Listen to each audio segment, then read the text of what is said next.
Boa noite a todos, senhoras e senhores. Estamos no nosso último encontro do lado B dos milagres de Jesus e eu gostaria de oferecer como plataforma para a nossa reflexão dessa noite, como base, o texto da carta do apóstolo Paulo aos Romanos, o capítulo 11, os versos de 33 a 36. Já lhe adianto que eu vou ler o texto, sair do texto e nunca mais voltar para o texto, mas para você não me acusar indevidamente, vou começar lendo a Bíblia.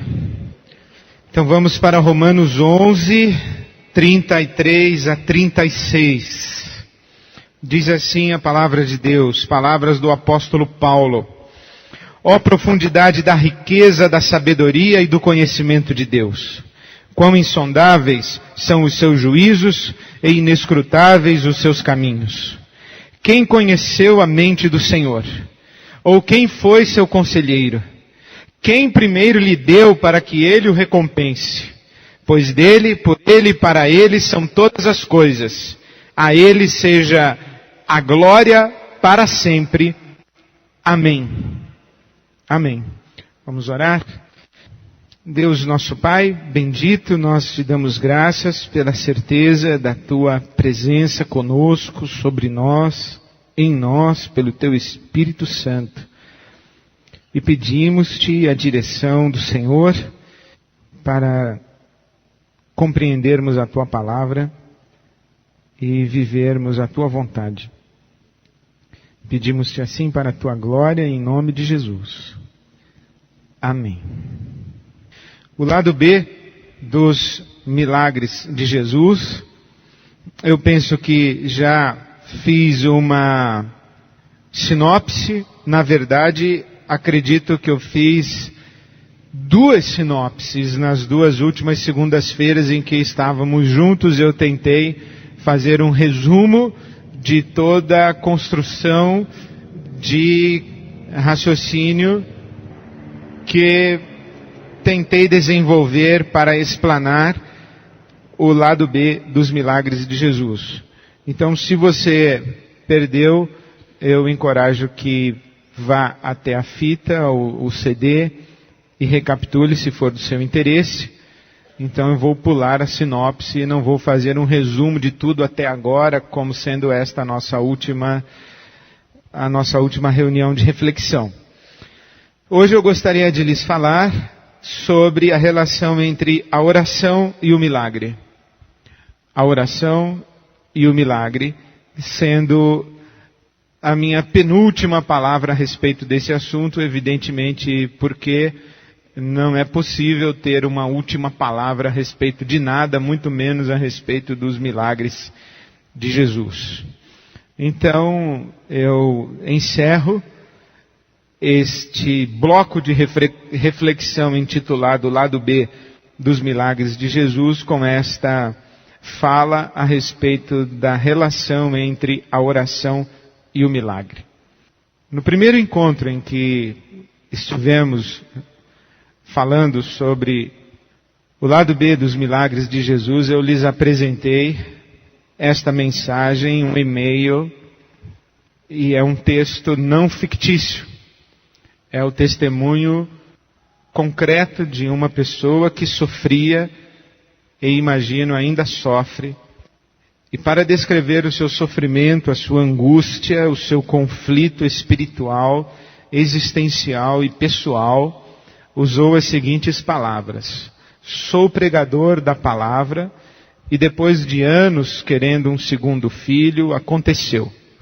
Após 6 meses de gestação, nasceu e depois de 2 dias faleceu. À medida que o tempo passa, meu coração tem ficado mais apertado e por muitas vezes tenho dito ao Senhor que como vou subir no púlpito para pregar se ao orar pela minha filha ela não sobreviveu? Como continuar acreditando em Deus? Não que Ele não exista, mas sinto que fui traído por Ele e que Ele não ouve mais minhas intercessões. Simplesmente ter fé? Esta foi a palavra que sintetizou a angústia, que não é apenas deste pai, mas acredito, infelizmente, a angústia de muitos cristãos que se deparam com os limites da oração e muitos cristãos para quem Deus fica aquém de suas expectativas. Quando me propus a pensar e refletir sobre o lado B dos milagres de Jesus e pensar sobre a atualidade da ação milagrosa de Deus, eu me propus a fazê-lo solidário a irmãos como este que escreveu este desabafo e esse testemunho pessoal. Não me ocupo, e é desnecessário, explicar o milagre. O nosso grande problema é a ausência do milagre, ou mais precisamente, a escassez do milagre. Então, eu me coloquei na seguinte situação e condição. Estando uma pessoa entre a vida e a morte no leito de um hospital, e a igreja sendo convocada a orar, quais são as possibilidades de respostas? Ou como é que podemos compreender o horizonte de respostas de Deus, o nosso Pai? Em primeiro lugar, eu penso que existe na nossa mentalidade, que chamaria de lado a ideia de um Deus relojoeiro. Esta seria talvez a expressão mais incrédula a respeito da ação de Deus.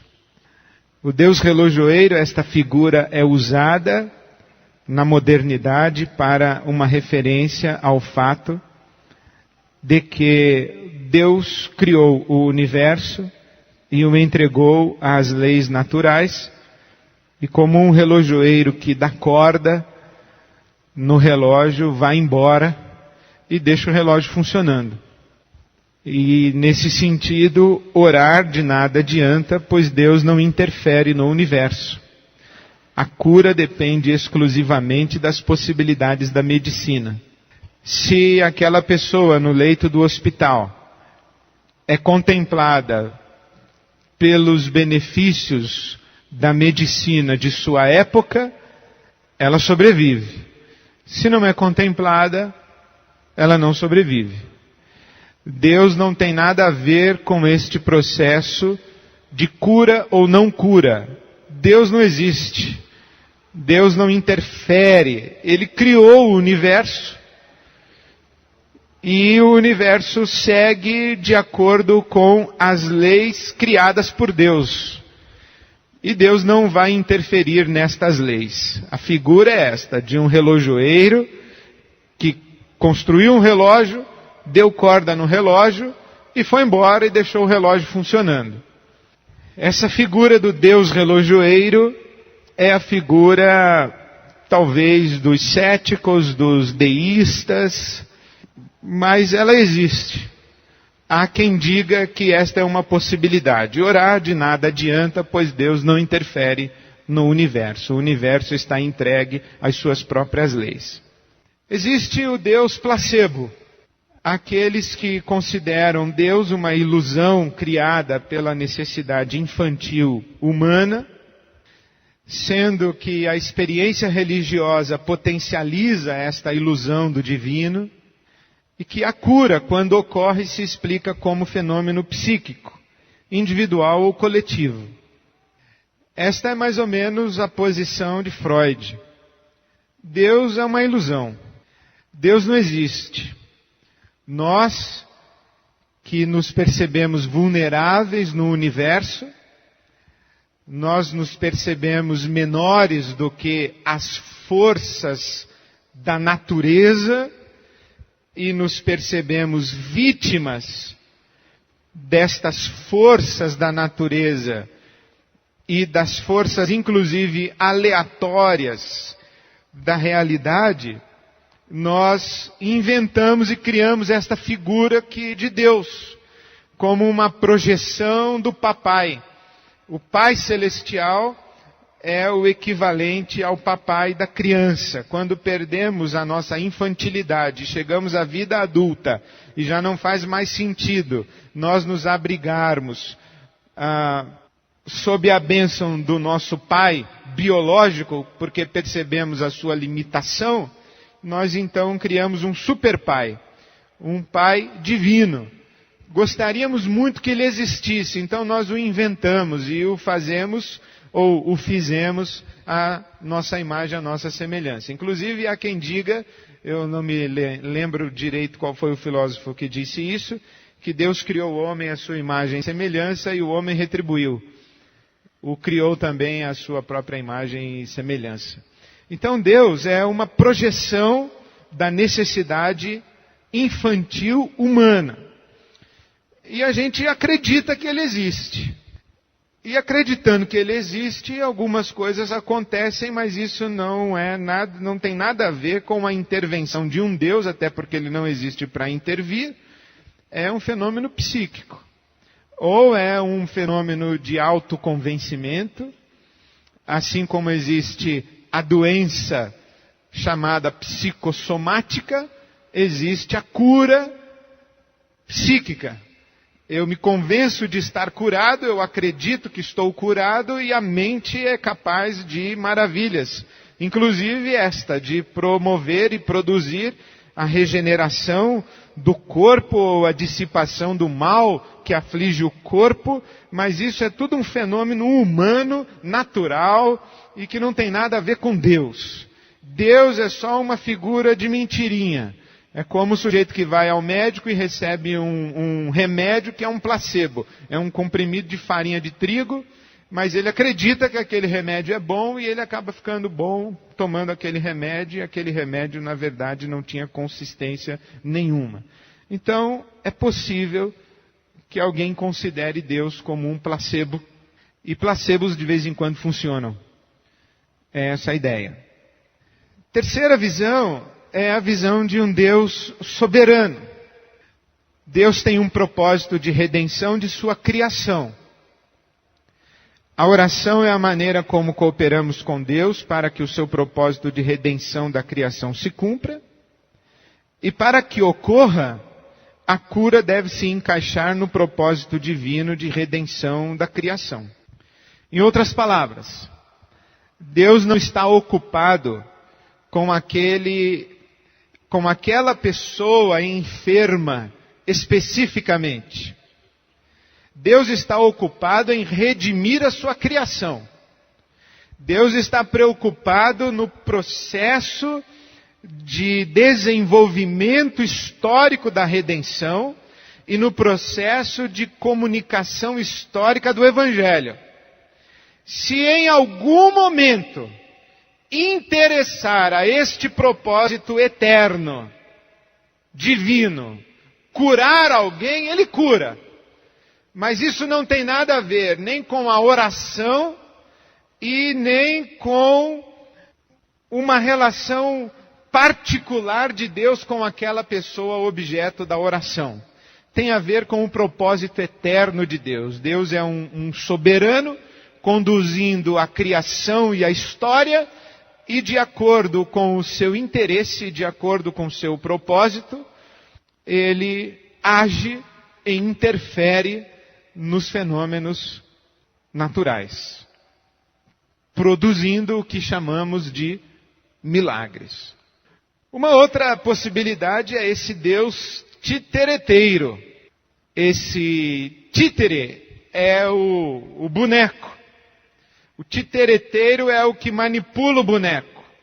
O fantoche, aquele sujeito que brinca com o fantoche, ele é um titereteiro, que brinca com o títere. Títere é o boneco.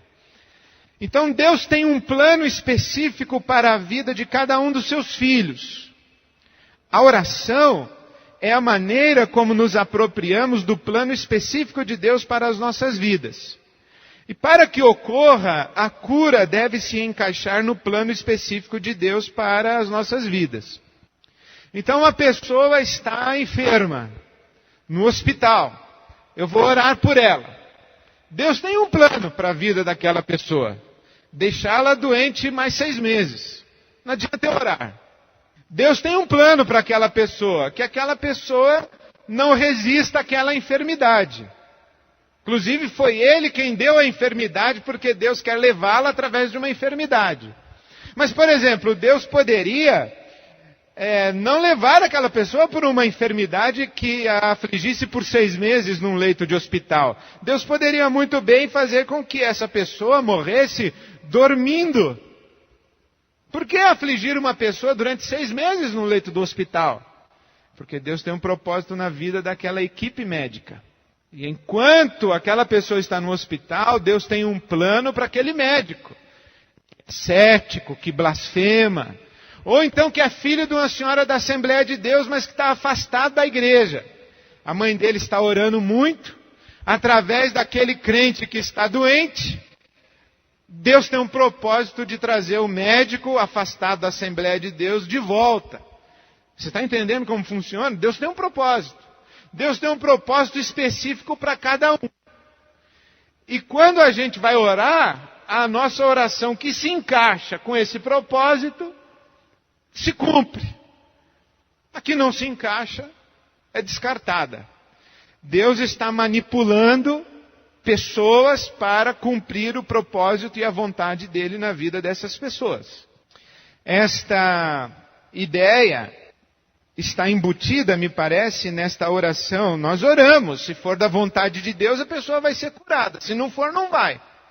O que isso quer dizer? Quer dizer que Deus tem uma vontade específica.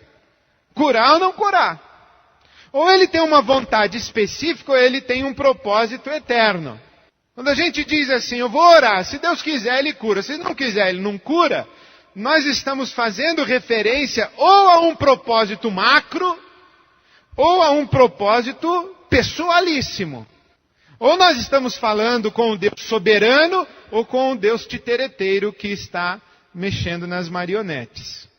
Poderíamos usar aqui em paralelo ao Deus titereteiro, a figura do Deus estrategista, que está jogando xadrez. E nós somos as peças desse jogo de xadrez. É uma mistura entre o Deus soberano e o titereteiro. Deus é um estrategista.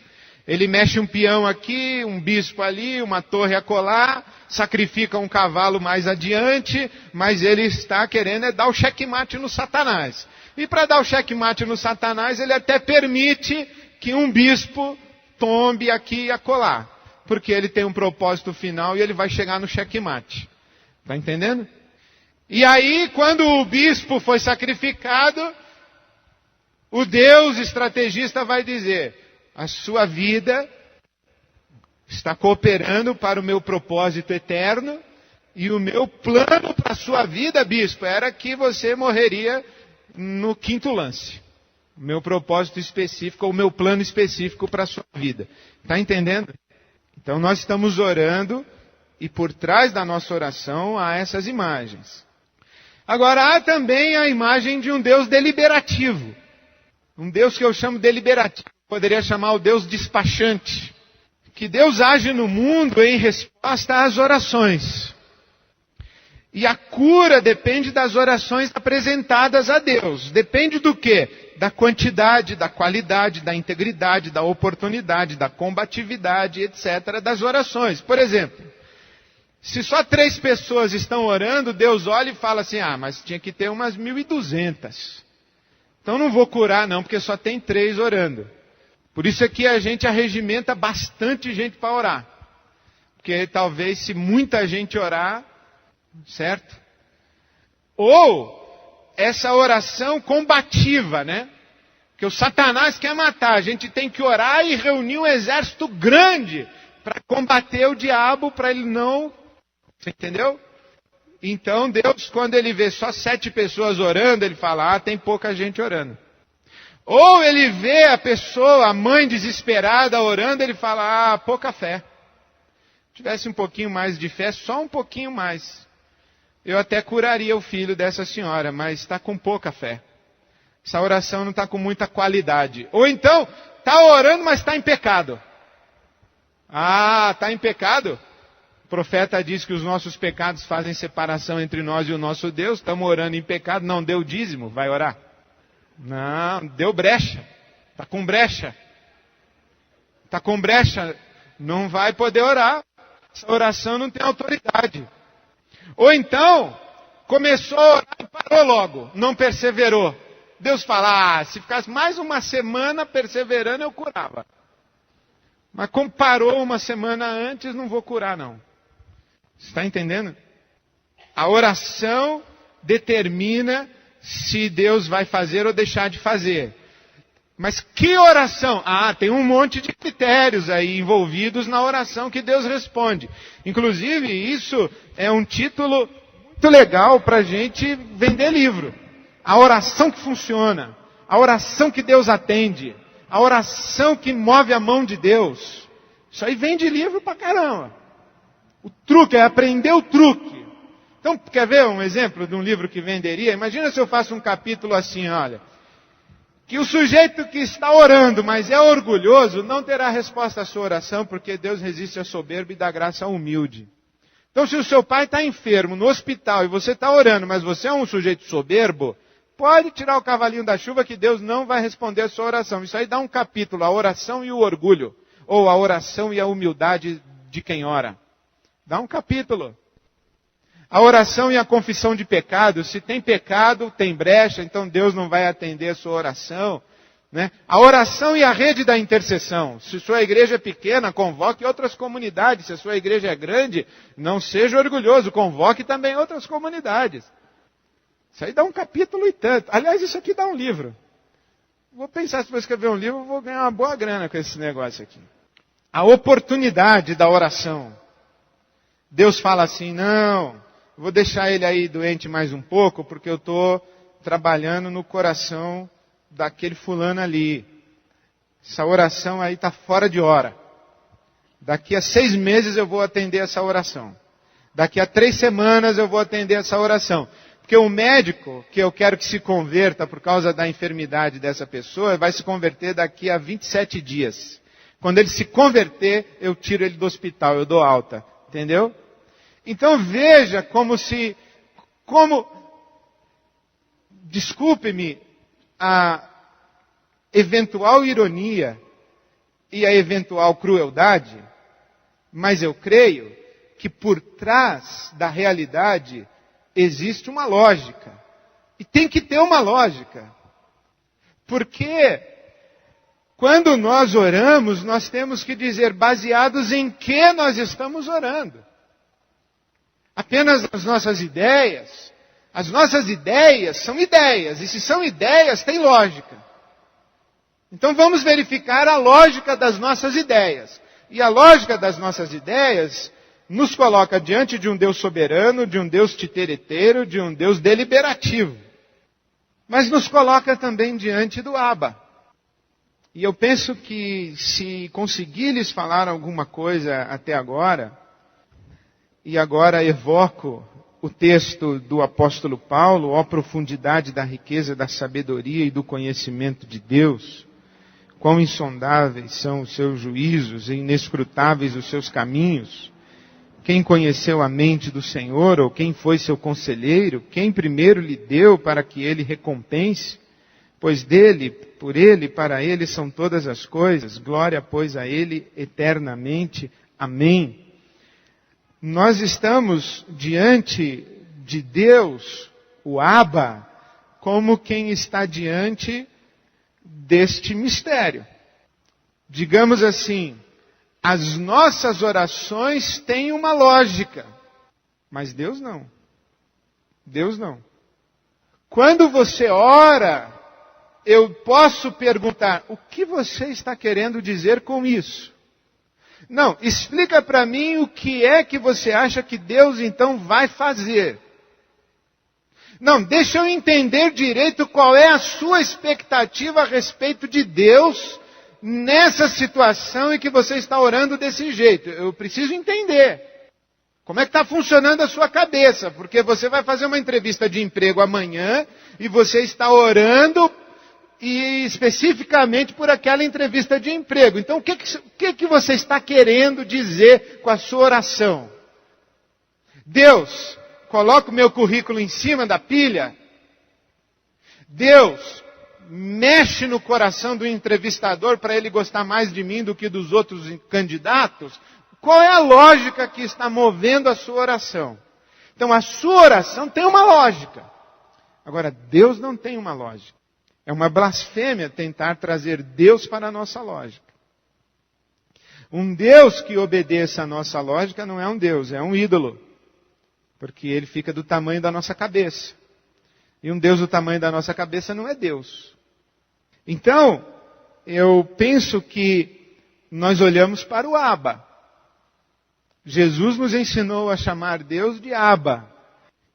E à luz do que Jesus nos ensinou, como Ele nos delineou mais ou menos do que nos é possível perceber do Deus que Ele chamou de Pai, de Abba, nós entendemos em primeiro lugar que Deus é solidário ao sofrimento humano.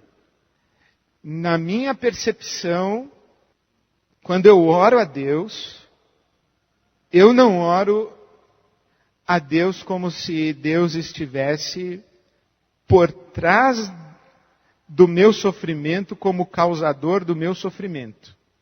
Deus está solidário ao meu sofrimento, está chorando comigo no meu sofrimento. Deus não é a causa da minha tragédia, Deus não é a causa da minha dor, não é Deus quem está colocando um sujeito doente na cama e nem mantendo um sujeito doente na cama. Não faz parte da minha percepção de Deus essa questão. Deus é solidário. Quando eu olho para Jesus na cruz, eu vejo que Deus está ali na cruz. Deus não está nem no soldado romano que está matando e espetando o lado de Jesus com uma lança. Deus não está no tribunal que condena Jesus. Deus não está insuflando a massa para escolher Barrabás. Deus está ensanguentado, chicoteado, cravado com uma coroa de espinhos, cuspido na cara. Deus está ali sofrendo. E Deus em Jesus Cristo se coloca ao lado de todo aquele que sofre como solidário ao seu sofrimento. Deus sofre por nós, conosco e por nossa causa. Por nossa causa, porque não poucas vezes nós fazemos Deus sofrer. Conosco, porque sempre que sofremos, Deus é solidário no nosso sofrimento. E por nós, porque é no seu sofrimento que está a nossa redenção. Ele sofre em nosso lugar. Por isso é que a Bíblia Sagrada diz que o castigo que nos traz a paz estava sobre ele. Deus não joga castigo em cima de nós, porque já jogou na cruz. Então, quando eu olho para o Deus e Pai de nosso Senhor Jesus Cristo, eu olho para Ele como Abba, e Ele como Abba é o Deus solidário ao sofrimento humano. A oração é a maneira como trazemos, e o trazemos eu colocaria entre aspas, como trazemos Deus para a intimidade das nossas vidas. É na oração que invocamos este Abba para que participe da nossa história, da nossa circunstância, do nosso sofrimento e da nossa dor. Eu penso que esta interferência de Deus em nossas vidas é uma interferência sim em resposta à oração. Deus não invade, Deus ouve o clamor de quem clama. Deus é achado por quem o busca. Então, eu penso que é na oração, quando Jesus diz, quando você orar, feche a porta do seu quarto e o Abba, que vê você em secreto, dá a você a recompensa. Então é quando você ora. A relação com Deus e Pai de nosso Senhor Jesus Cristo não é uma relação automática, pressuposta. não é uma relação dada a priori para todo e qualquer ser humano, é uma relação a partir de uma busca, a partir de um encontro e a partir do cultivar de uma relação. Então a oração é a maneira como, entre aspas, nós trazemos Deus para a intimidade das nossas vidas, e eu insisto em repetir a vocês a definição de oração do Dallas Willard.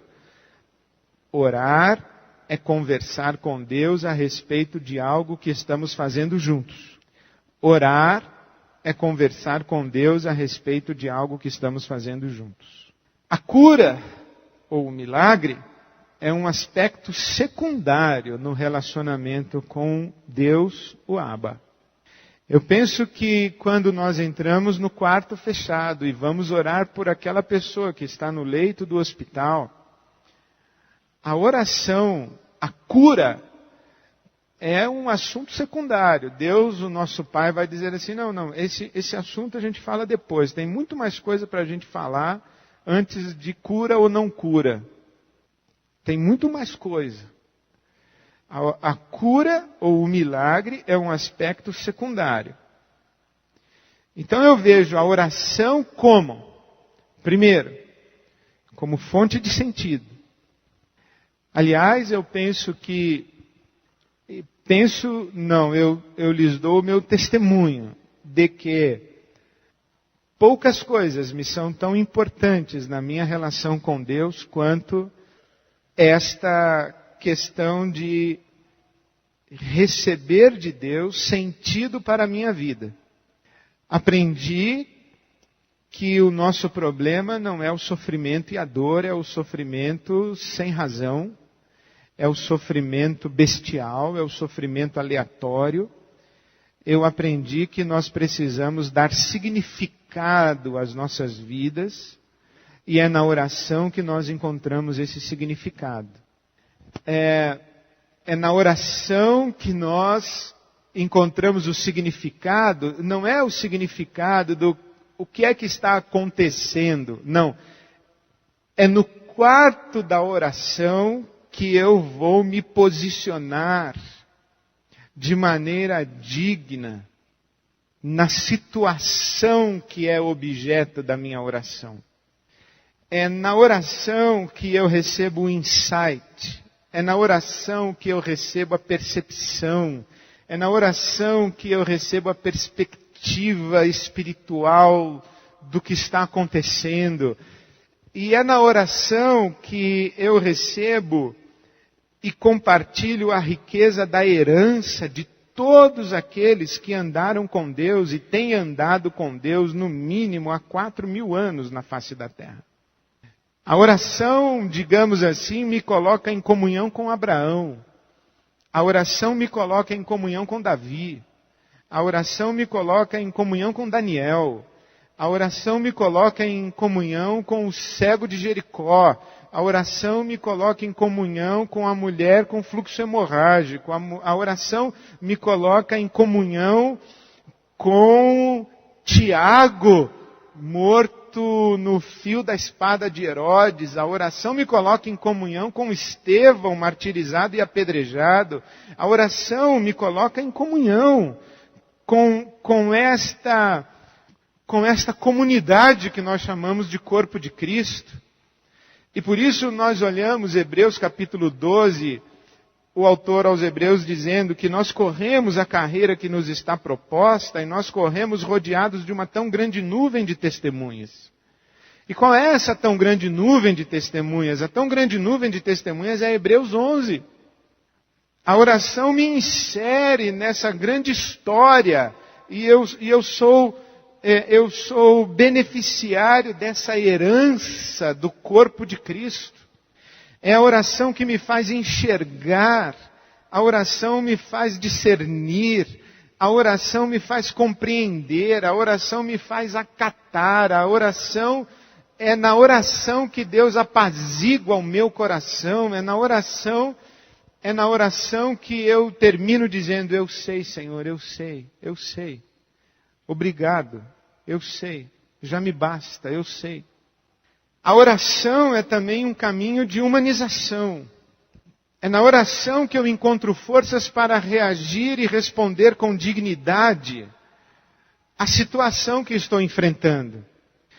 É na oração que eu encontro o caminho de fomento da rede de solidariedade e de compaixão.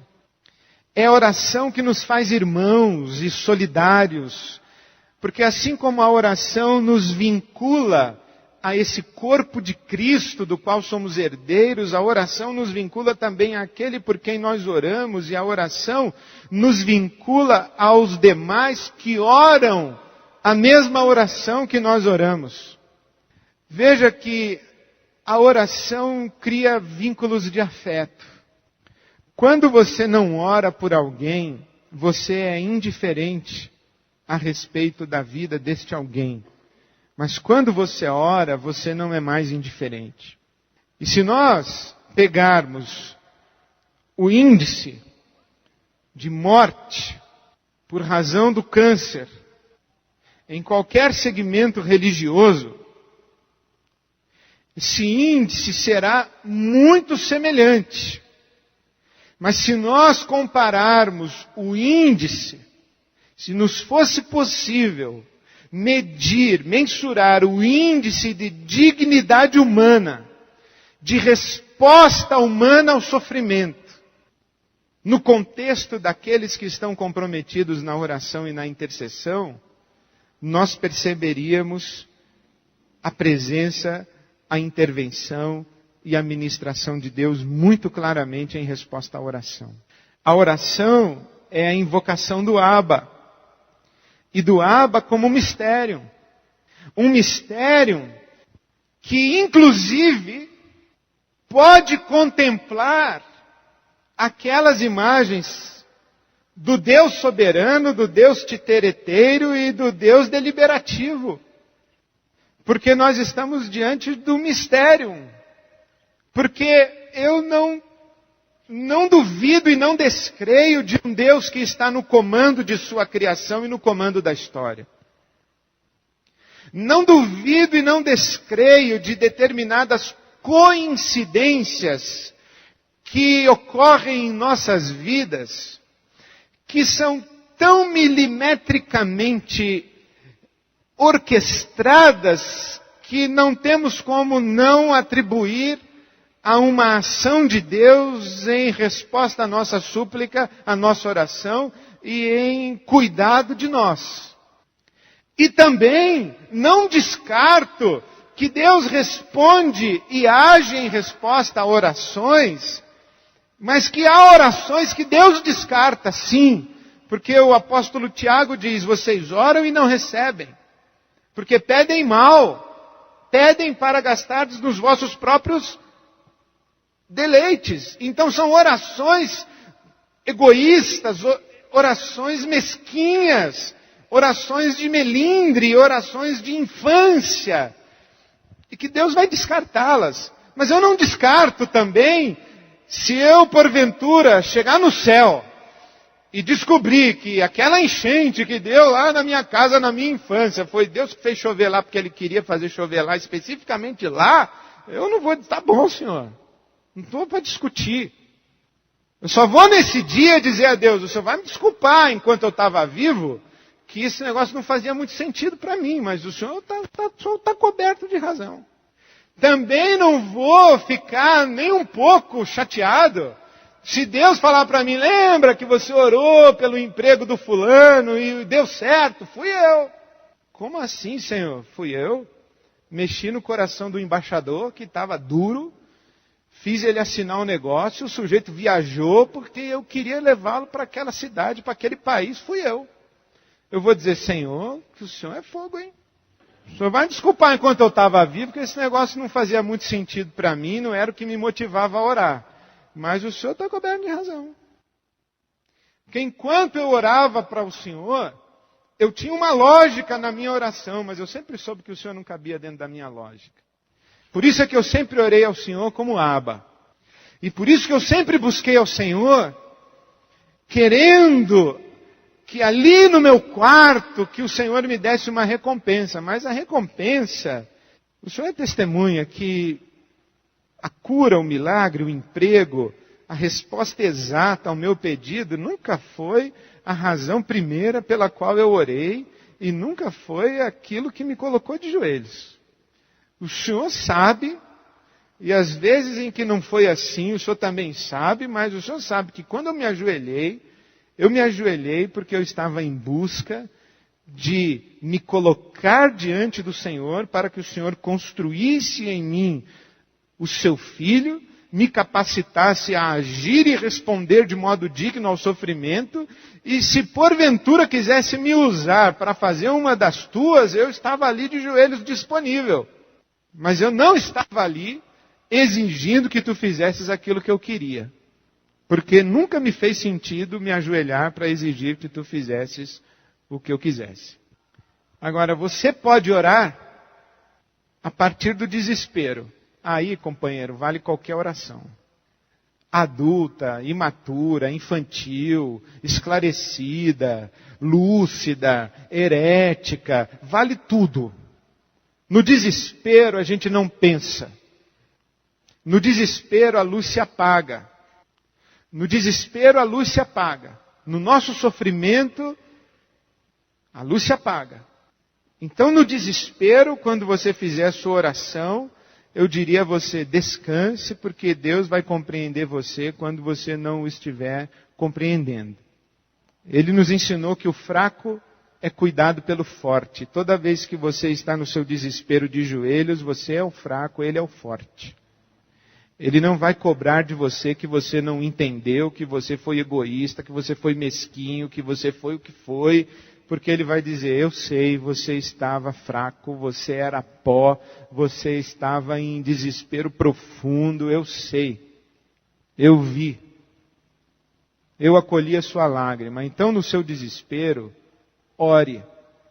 Caia de joelhos e suplique. Segundo, você pode orar no contexto de um relacionamento afetivo. Pode orar, não tem problema. Diga assim, Pai, eu sei que não faz o menor sentido eu vir aqui pedir esse visto para a Disney, mas eu quero pedir. Eu sei que não faz o menor sentido eu pedir para o Senhor uma vaga no estacionamento, mas o Senhor é meu pai, meu paizinho celestial. O Senhor me arrumou uma vaga no estacionamento agora, porque o casamento é às 5, já são 20 para as 5, eu ainda nem comprei lá o negócio, eu preciso de uma vaga, desesperadamente. Ore. Esse é o problema entre você e o Senhor seu Deus. Chame-o de papai, paizinho querido. Faça lá. Porque não é assim que nós fazemos com os nossos filhos, nós acolhemos os pedidos dos nossos filhos, mesmo quando nós damos risada dos pedidos que eles nos fazem. Então ore. Agora, você pode orar também com base em uma compreensão. Com base em uma compreensão. E eu lhes dei a minha compreensão. Quando eu oro por quê? Primeiro porque eu não acho que Deus é um relojoeiro que deu corda no negócio e saiu fora. Então eu oro, porque se eu achasse que Deus é um relojoeiro que deu corda no negócio e saiu fora, eu nem orava. Correto? Segundo, eu oro porque eu não acho que Deus é um placebo. Agora, eu não oro a esse Deus soberano, posso dizer que já orei. Também não oro a esse Deus titereteiro. E também não oro a esse Deus deliberativo. Eu oro ao Abba. Eu oro ao Abba e digo o seguinte ao Abba. Aqui está a minha circunstância. Esse é o meu momento. Essa é a minha vida. E eu não quero passar por isso sozinho, sem que tu estejas comigo. Se tu estás batendo a porta esperando que eu abra, eu estou aqui de joelhos dizendo que eu abri. E eu clamo o teu favor, a tua presença, a tua ministração e a tua manifestação. E eu tenho certeza que o resultado final do que eu estiver vivendo será absolutamente distinto se eu tiver orado ao Abba do que se eu não tiver orado. Agora, qual será o resultado eu não sei. Mas uma coisa eu espero, é que eu saia desse processo mais íntimo de Deus, mais semelhante a Jesus, e que saia desse processo mais vinculado em amor e afeto, não apenas em relação àqueles por quem orei, mas àqueles com quem orei. Eu espero que eu, nesse processo de no quarto, diante do Abba, eu espero receber a recompensa. Agora, qual é a recompensa? Eu descanso nas mãos do Abba. Sei lá se ele tem propósito, sei lá se ele quer fazer alguma coisa A ou B na minha vida, e sei lá também se a minha oração passa nos critérios dele ou não passam. Provavelmente não passam. Mas eu me coloco diante do Abba e digo, é melhor atravessar isso aqui, a existência contigo, recebendo de ti a recompensa do que atravessá-la sozinho. Deus é o meu Abba. Quando eu oro, eu digo, Senhor, jamais pretendo discernir os teus caminhos, porque são insondáveis os teus juízos e inescrutáveis os teus caminhos. Senhor, jamais estou aqui pretendendo dar conselho para o Senhor e dizer para o Senhor o que o Senhor deve fazer ou deixar de fazer, porque a profundidade da riqueza da sabedoria do teu conhecimento a mim é inacessível. E eu jamais estou aqui tentando conquistar o teu favor, porque jamais pretenderia eu me colocar na posição de quem primeiro dá para que receba, porque eu sei que teu, por ti e para ti são todas as coisas. Eu estou aqui de joelhos diante do Abba, esperando na tua misericórdia e no teu amor a recompensa. Pode ser inclusive que a recompensa seja a cura. Bem pode. Porque Deus fez uma, duas e tantas. Mas Deus sabe que a cura, o milagre, a intervenção dele na circunstância é uma questão secundária. No meu coração e na minha oração é uma questão secundária. Mas você pode orar a partir do seu desespero, a partir ou no contexto do seu relacionamento afetivo e com base em uma compreensão. Eu lhes dei uma compreensão e critiquei outras 3 compreensões. Mas você pode ter a sua. E que Deus te abençoe assim no seu caminho. Amém. Essa vez foi tudo rápido, né? Deus sabe tudo. Tudo que queremos, desejamos, precisamos. Ele já sabia antes mesmo de pedirmos. Ele sabia muito melhor do que nós. Ele não precisa das nossas orações. Então, por que nos ensina a orar e nos incentiva tanto a orar? Na minha opinião, somos nós que precisamos verbalizar nossos anseios, nossas angústias, nossa submissão e nosso louvor. Estou certo? Há embasamento bíblico para isso? Mais ou menos. Porque você pode transformar Deus no seu terapeuta. Deus funciona só como aquele diante de quem você desabafa. Deus funciona só como aquele diante de quem você elabora o seu sofrimento. Não, a oração... Presta atenção no que vou lhe dizer. A oração implica uma recompensa do Abba. A oração implica uma recompensa do Abba. Jesus prometeu, fecha a porta do teu quarto e ora ao teu pai que está em secreto, e o teu pai que te vê em secreto te dará recompensa. O que eu estou dizendo é que nós não podemos ou não devemos, na minha opinião, ter a ideia fixa de que a recompensa é exatamente aquilo que nós pedimos. E que algumas lógicas não fazem sentido na maneira como nós nos aproximamos de Deus. Mas eu creio que Deus responde orações. A oração não é só uma necessidade nossa. Eu creio que Deus faz algumas coisas quando existe oração e não faz quando não existe. Só nunca me atrevo a dizer a Deus o que Ele deve fazer ou deixar de fazer. E também já está claro para mim que me relacionar com Deus na expectativa de que Ele faça um milagre, isto é um relacionamento não apenas infantil, mas que confunde Deus com um ídolo pagão. Isso para mim está claro.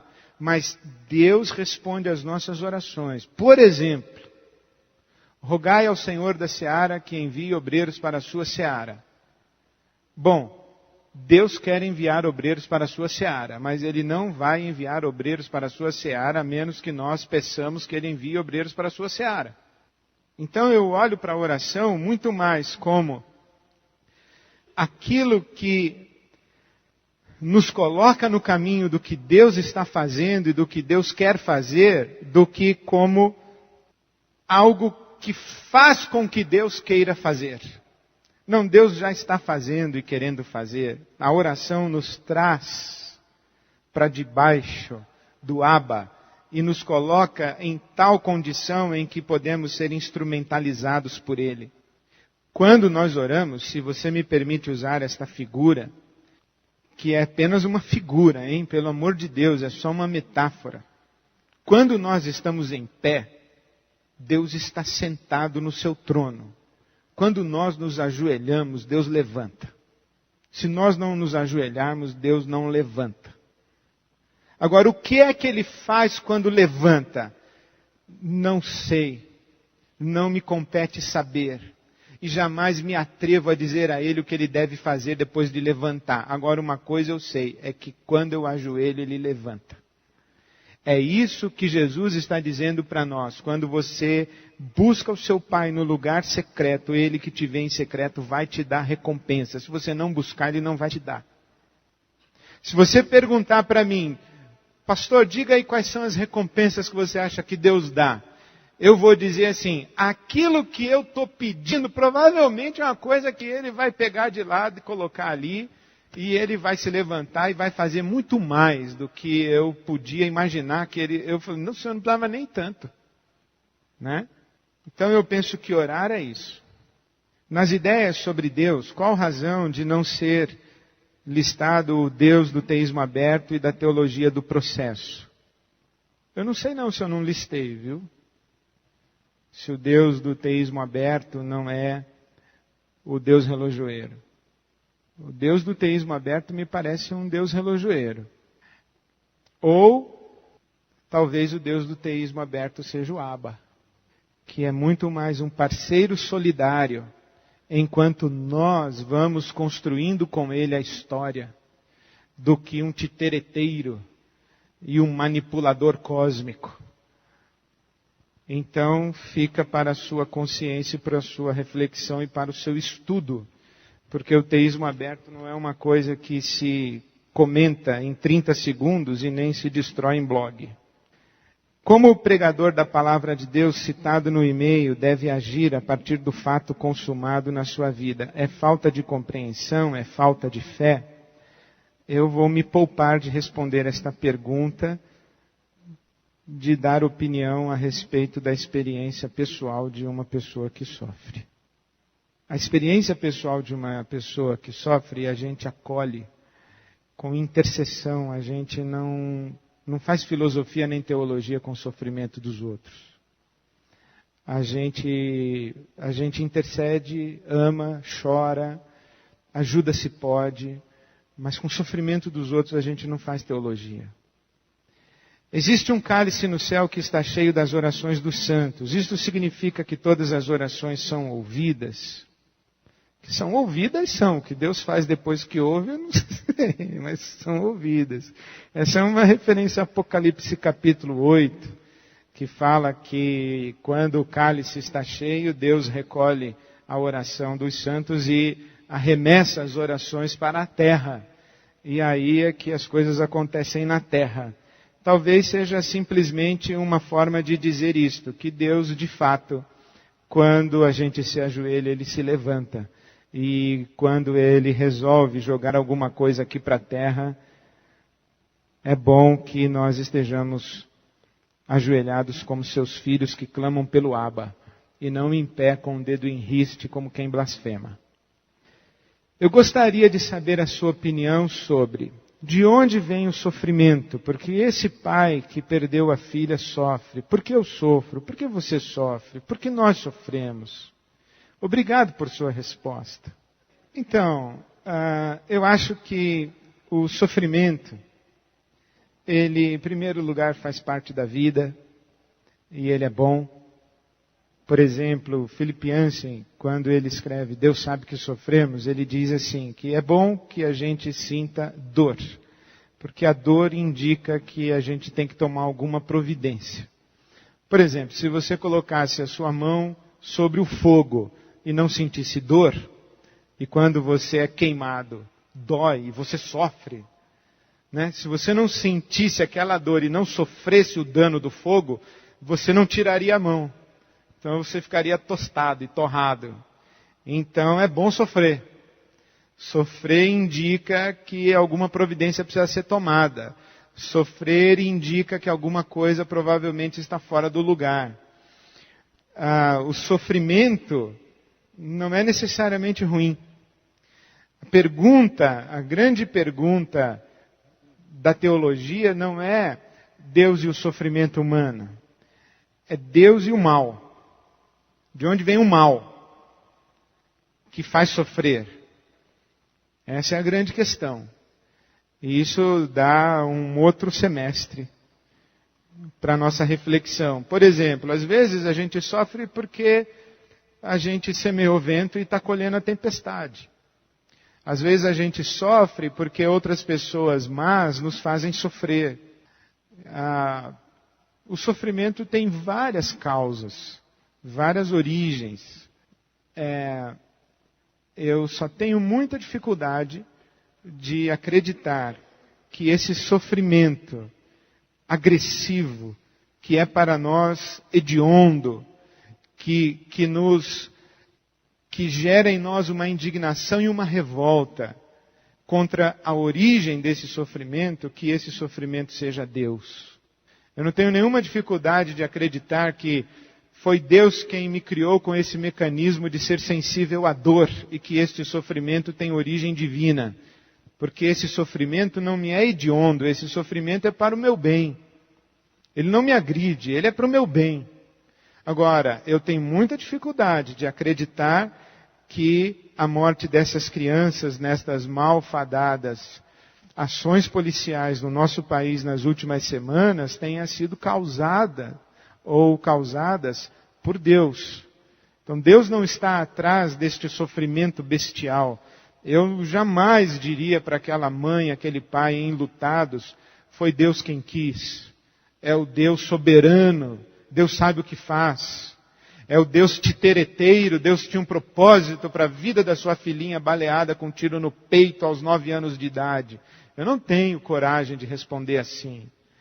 Eu não tenho coragem de dizer, olha minha senhora, porque a senhora não estava em intercessão pela sua filha. Se a senhora estivesse cobrindo a sua filha com oração, aquela bala não teria pegado o peito da menina, teria pegado no carrinho.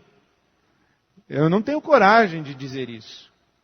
Aí eu prefiro chorar com ela e dizer, pai, tem misericórdia. Mas eu posso dizer que chorar a morte de um filho é um sofrimento divino, porque que coisa triste seria se um filho morresse e o pai não chorasse a morte do seu filho. O choro do luto é divino. A morte bestial que faz chorar o enlutado não é divina. Por isso que eu quero lhe dizer que nós precisamos buscar uma lógica por trás da nossa relação com Deus, ainda que Deus transcenda a nossa lógica, nós temos que buscar uma lógica. Por quê? Sabe por quê? Porque você só pode se relacionar com um Deus que lhe faz um mínimo de sentido. Algumas pessoas dizem assim, pastor, às vezes o senhor fala, eu me sinto desamparado. Mas entre o desamparo e o nonsense, eu prefiro o desamparo. Porque o desamparo eu respondo com fé. O nonsense eu respondo com nada. Eu não tenho nada para confrontar o não sentido, o absurdo. Agora, o desamparo, eu tenho a fé. Então eu prefiro o desamparo que me faz sentido do que o absurdo que me faz me sentir seguro. O Senhor já teve visão, sonho, após uma oração de onde Deus está ou estaria agindo. O Senhor já orou e encontrou com irmãos. Veja bem, Veja bem, preste atenção. Quando eu falei que a oração nos coloca em comunhão com os irmãos com quem oramos e com o corpo místico de Cristo, em comunhão com Abraão, com Isaac, com Davi, eu não estou falando de uma sessão espírita. Eu estou falando que nós somos herdeiros destas experiências e vivências com Deus. Nós nos relacionamos com Deus e nós nos balizamos pela maneira como Abraão se relacionou com Deus. Nós nos balizamos pela maneira como Davi se relacionou com Deus. É na oração, é no meu recolhimento que eu recebo essa perspectiva macro da história da Igreja de Jesus Cristo. E em resposta, se eu já tive visão de onde Deus está agindo, visão não, mas eu tive e tenho muitos feelings, muitas percepções, muitas intuições, que eu sigo sem muita coragem de dizer, Deus me mandou fazer, ou Deus me falou para fazer. Eu sei que quando me ajoelho, o meu coração é tomado de profundas convicções, e as profundas convicções eu as executo. E quando não executo, me arrependo de não executá-las. Mas eu tenho N histórias, graças a Deus, para lhes contar, de ter o meu coração cheio da direção de Deus a respeito de como me comportar, de como viver e de como conduzir a minha história, e que eu tenho certeza eu não teria estas convicções profundas, estas intuições, estas percepções, estas sensibilidades, eu não teria estas ministrações e ações se eu não fosse buscar o Abba no quarto secreto da oração. Há um versículo cuja referência eu não me lembro, onde é dito por Jesus que se as palavras dele estiverem em nós, pediríamos o que quiséssemos e nos seria feito. Tal afirmação não nos faria supor que conforme nos assemelhamos a Cristo, nossas orações seriam atendidas na íntegra? Eu penso que sim. Só que vai demorar um bocado. Vai demorar um bocado. Você acabou de citar João capítulo 15, os versículos 7 e também o versículo 10. E ali, se você, chegando em casa, quiser ter uma visão mais completa, há 4 ocasiões quando Jesus diz que tudo que pedirmos ao Pai em seu nome, Ele faria. Você pode ler João 13, 14, 15, 16 e 17. Essa é o relato de Jesus com os discípulos no cenáculo. E ele fala sobre a oração 4 vezes. Essa daqui de João 15, 7 e 10 é uma delas. Mas ele fala de novo no 16, quando ele diz que Deus nos escolheu para que dessemos fruto. Ele fala também quando diz que devemos pedir em nome dele para que a nossa alegria seja completa. Ele fala que devemos pedir para que o Pai seja glorificado. Então ele vai colocando aí uma moldura dentro da qual nós devemos orar. E isto significa que dentro dessa moldura, o que a gente pede, Deus atende na íntegra. E Jesus, ele chega ao extremo de dizer, lá no final do capítulo 16, que vai chegar o dia quando nem mesmo ele vai pedir ao Pai por nós, porque nós vamos pedir direto. Mas isso vai demorar um bocado, eu acho.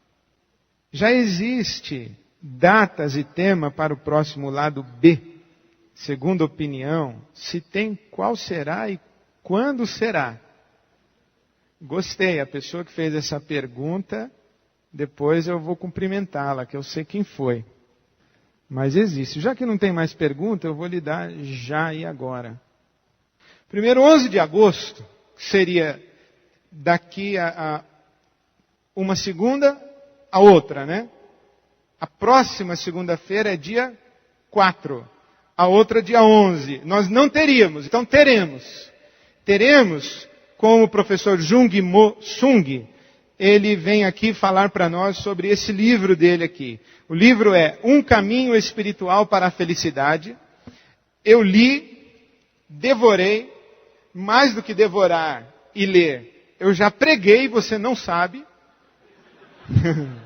Agora ele vem aqui e vai falar, você vai dizer, foi daí que o pastor tirou aquele sermão dele. Então, foi daqui. Eu posso dizer para você e encorajar que você venha de fato. Jung é um irmão, teólogo da libertação, católico, foi meu professor na Universidade Metodista, um homem que me influenciou e me influencia muito nos seus textos e na minha caminhada. Uma das últimas vezes que nós conversamos, eu estava falando para ele a respeito de alguns conflitos e tentações com as quais eu estava convivendo. E ele falou assim para mim, Ed, você precisa ir ao quarto para orar. Eu falei, como assim, Jung? Ele falou, você tem que orar e você sabe o que é orar, não é? Eu falei, sei, mas o que você está querendo dizer que é orar? Ele disse assim, orar é colocar o coração diante de Deus para a gente discernir entre os desejos dele e os nossos. E ele citou um outro padre católico, José Comblan, que deu essa definição de oração. E foi o conselho que o Jung me deu. Está atravessando períodos de conflito e tentação? Vá ao quarto. Coloque o seu coração diante do Pai para você saber o que é do seu coração e o que é do coração dele. Então, quando eu digo assim, é um irmão, teólogo da libertação, católico, eu faço questão de dar esse testemunho, de trazer o Jung para falar aqui conosco. Dia 11, segunda-feira, eu queria encorajar você que trouxesse uns, 18, 20 reais para comprar o livro, porque vale a pena. Então, dia 11 de junho, sem ser a próxima segunda-feira. A outra, Um Caminho Espiritual para a Felicidade, com Jung Moo Sung. 11 de agosto. 11 de agosto. Aliás, o dia do pendura, não vai dar um pendura no Jung com o livro. Que é pendura só em restaurante, tá certo? Não vai dar o pendura no livro. Então tá bom. E a partir de 1º de setembro, a segunda-feira, 1º de setembro, nós começamos o Segunda Opinião do segundo semestre e o tema é Deus não tem um plano para a sua vida. Esse é o tema que nós vamos tratar no segundo semestre. Nós vamos falar sobre vontade de Deus, vamos falar muito sobre essa visão do Deus soberano, do Deus titereteiro, vamos falar sobre teísmo aberto. Vocês estão curiosos aí de teísmo aberto? Nós vamos falar de teísmo aberto e vamos tentar entender o que é que Deus tem para as nossas vidas, mas eu estava quase mudando o título deste segundo semestre para A Arte de Tomar Decisões. Mas não é muito marqueteiro assim. Esse aqui é marqueteiro, né? Deus não tem um plano para a sua vida, mas eu quero falar sobre como tomar decisões na vida. E quero falar sobre tudo que acontece na nossa vida, porque Deus quis. Tudo que acontece é da vontade de Deus. Mas pastor, eu orei tanto, por que Deus deixou eu casar com esse cara? Então eu quero falar sobre essas coisas. Entendeu? Sobre Deus não tem um plano para a sua vida a partir de 1º de setembro. Divulguem. Chegou mais uma pergunta, ou sei lá, um desabafo, ou uma exortação, porque não tem ponto de interrogação no final de nenhuma frase. Vamos ver o que vem por aqui, que Deus nos ajude. Eu, ao perder um parente, me neguei a acreditar em Deus. Fiquei pior sem ele, como uma casca de noz no meio do oceano. Sofri tanto sem ter um pai que me guia e fiquei sem rumo que a minha vida não tinha sentido. Ao fazer um retiro espiritual, no último momento do encontro, tive um arrependimento ao encontrá-lo, que eu me arrependi de tê-lo perdido. Ao encontrá-lo, aumentou a minha fé e não quero mais perdê-lo. Acredito que ele me atende à sua maneira. Amém. Que assim seja. Para você e para todos nós. Me despeço dos irmãos, depois desta caminhada do lado B dos milagres de Jesus, propositadamente encerrando este bloco de reflexões e abrindo o de setembro com o mesmo texto. Ó profundidade da riqueza, da sabedoria e do conhecimento de Deus! Quão insondáveis são os seus juízos e inescrutáveis os seus caminhos! Quem conheceu a mente do Senhor? Quem primeiro lhe deu para que ele o recompense? Pois dele, por ele e para ele são todas as coisas. Glória, pois, a ele eternamente. Amém. Amém. Que Deus os leve na sua graça e na sua paz.